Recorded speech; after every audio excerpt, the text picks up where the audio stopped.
Hola chicas, welcome to 4 de Mayo a 8 de Mayo of Aprender a Distancia or distance learning. So the thing we're going to move into this week is, ta-da, finally, Lección 4. Took us a little bit longer to get there because of distance learning, but we finally made it. Congratulations. We're going to go over the new vocab in the contextos portion.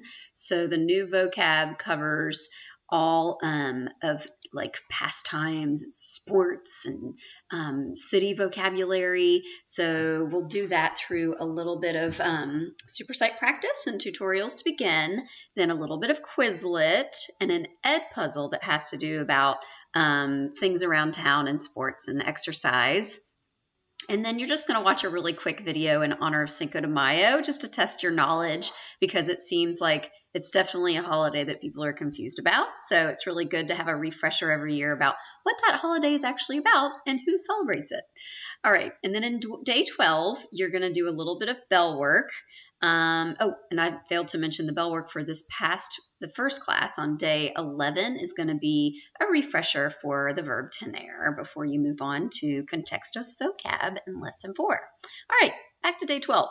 So the skill is reading and answering questions using city vocabulary and pastimes. It's actually more asking questions or making statements. And what I want you to do is apply all this new vocab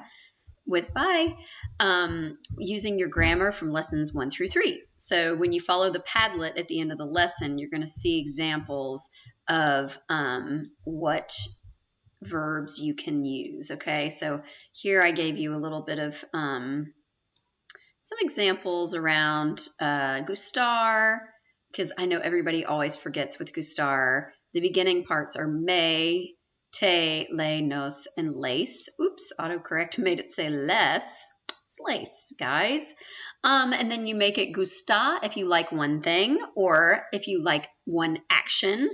And if you like a plural noun, a plural something, then you add the N. So me gusta el helado. I like the ice cream. Me gustan los helados. I like the ice creams.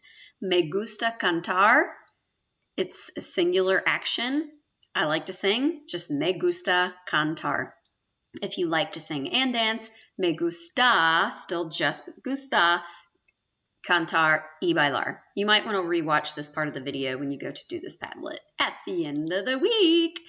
All right, guys. So, and then before I move on and bid you adieu, I'm going to briefly go over what is in the remainder of the exercise. So, let's see. You're going to do a couple supersite activities for bell work. We're going to meet up on a Zoom, and we're going to talk about a short, upcoming project. It's short in terms of it's going to probably expand over about 4 class periods, but you'll continue to learn new vocab and grammar, and you'll apply it into about 3 or 4 different phases of a class activity where you will be able to be an individual contributor, a group contributor, and a class contributor to something that we work on with an essential question that will apply to things around the city and pastimes in Spanish-speaking countries, okay? And that's all reserved for step 4. So you're going to have a link here that will get you immersed into the first phase of your project that will go along with and complement the last classes of the year and the grammar that you learn along the way. All right, so that's all I have. Great weekend. Have a great week by the time you see this. All right. Miss seeing you all. Talk soon.